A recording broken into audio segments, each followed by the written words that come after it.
419 భాషంలో అది జూన్ 3వ తేదీ.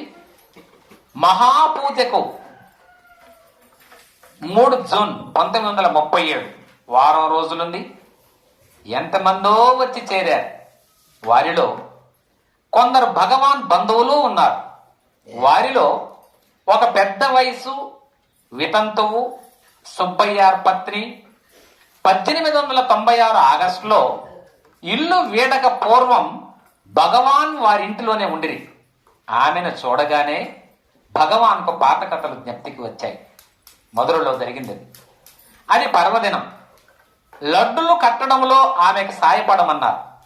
కొంత సంకోచించి చివరకు తాను ఒప్పుకోలేదు. కారణం, గొడ్డలు మార్చుకొని గోచి పెట్టుకోవాలి. తనకు సిగ్గు వేసింది. ఈమె తన పెన్నాయన ఇరువురు తన్ను కోప్పడ్డారు అన్నారు భగవాన్. నిజమే, ఇంత ఉచ్చస్థితికి రావలసి ఉండగా ఆ రోజుల్లో అంతటి అల్పపు పనులు ఎలా చేస్తారు అనే ఆమె సవినయంగా మృదువుగా పలికింది. శ్రీ భగవాన్ కౌపీనం ధరించనని ఒక్క మారు అన్నందుకే శిక్ష బాగా అయింది. ఆ జన్మము కౌపీనమే గతయింది అని అందరు నవ్వుకున్నారు. కారణం ఏంటంటే కథ, రమణ భగవాను నాన్నగారు వీరి చిన్నప్పుడే కాలం అయ్యారు. ఏమండి, వాళ్ళ చిన్నాన్నగారు రమణ మహర్షి అన్నగారు అయినటువంటి నాగస్వామిని, రమణ మహర్షిని ఇద్దరిని తీసుకెళ్లి చదివిపించుకున్నారు. చిన్నాన్న ఆయన సుబ్బయ్య గారు. ఆయన భార్య చిన్నమ్మ. రమణ మహర్షి అంటే చాలా ఇష్టం. తన కొడుకుల మాదిరిగానే సాకింది. ఇలా ఉన్నారండి తల్లులు, పినతల్లులు. తన కడుపులో పుట్టకపోయినప్పటికీ తన తోటి కోడల బిడ్డలను తన బిడ్డలుగా సాకిన తల్లులు ఈ భూమి మీద చాలా మంది ఉన్నారు. వాళ్ళకి శిరస్సు వంచి నమస్కరించాలి. ఉన్నారు. రేపు బుద్ధ పౌర్ణమి రాబోతుంది కదా. గౌతమ బుద్ధుడు అని పేరు రావడానికి కారణం ఏంటండి? బుద్ధుడు అసలు పేరు సిద్ధార్థుడు కదా. వీళ్ళ అమ్మగారు మాయాదేవి. శుద్ధోదన చక్రవర్తికి 2 భార్యలు. పెద్ద భార్య మాయాదేవి, రెండవ భార్య గౌతమి ప్రజాపతి. ఈమె ఈ బిడ్డను అంటే బుద్ధుణ్ణి ప్రసవిస్తాను 7 రోజులకు మరణించింది. ఆ బిడ్డ ఏం కావాలి? ఆ చిన్న భార్య గౌతమి ప్రజాపతి హక్కున చేర్చుకునింది. తన స్తన్యం ఇచ్చింది. తన బిడ్డగానే సాకింది.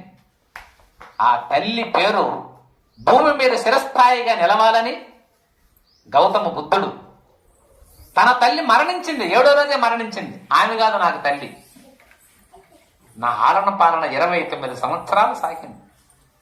అందుకని ఆమె పేరు కూడా తన పేరులాగా సుస్థిరంగా ఉండాలని బుద్ధుడికి ముందు గౌతమ బుద్ధుడని చేర్చాడు. అది గౌతమి ప్రజాపతి అని పేరు. ఆ గౌతమి అనే పేరు గౌతమ అయింది. అందుకని ఈ ప్రపంచం ఎన్ని వేల సంవత్సరాలైనా అటువంటి మహాపురుషుని సాకింది ఆ తల్లి. పినతల్లి అయితేనేమి, కన్నతల్లి అయితేనేమి. అందుకని రమణ మహర్షి కూడా తన పినతల్లి అంటే ఇష్టం, ఆమె బొడిలు అంటే ఇష్టం. ఏమండి, వాళ్ళందరూ వచ్చున్నారు ఇప్పుడు ఇక్కడ. ఆ ముసలి వాళ్ళు కూడా వచ్చున్నారు. ఎప్పుడో రమణ మహర్షిని చిన్నప్పుడు చూశారు కదా, ఇప్పుడు పెద్ద స్వామి అయిపోన్నాడు. అంతర్జాతీయ స్థాయిలో పేరు వచ్చేస్తుంది. ఆయన చూసి నవ్వుకుంటూ, భగవాన్ నాయన చిన్నప్పుడు ఇలా ఉండేవాళ్ళు కదా మీరు, అంతే కదా. చిన్నప్పుడు తన దగ్గర ఆడుకుంటున్న ఒక వ్యక్తి ఇప్పుడు గొప్ప స్థితిలో గొప్పవాడై 10 మంది చేత ఆరాధించబడుతుంటే ఏ తల్లికైనా గౌరవం, ఆనందం, సంతోషం కదా. ఆమె కూడా వచ్చింది ఇక్కడికి. ఆ చిన్నప్పుడు స్మృతి తెచ్చుకుంటున్నాడు ఆయన. ఒక రోజట వాళ్ళ పిన్నమ్మ లడ్లు చేయాలి.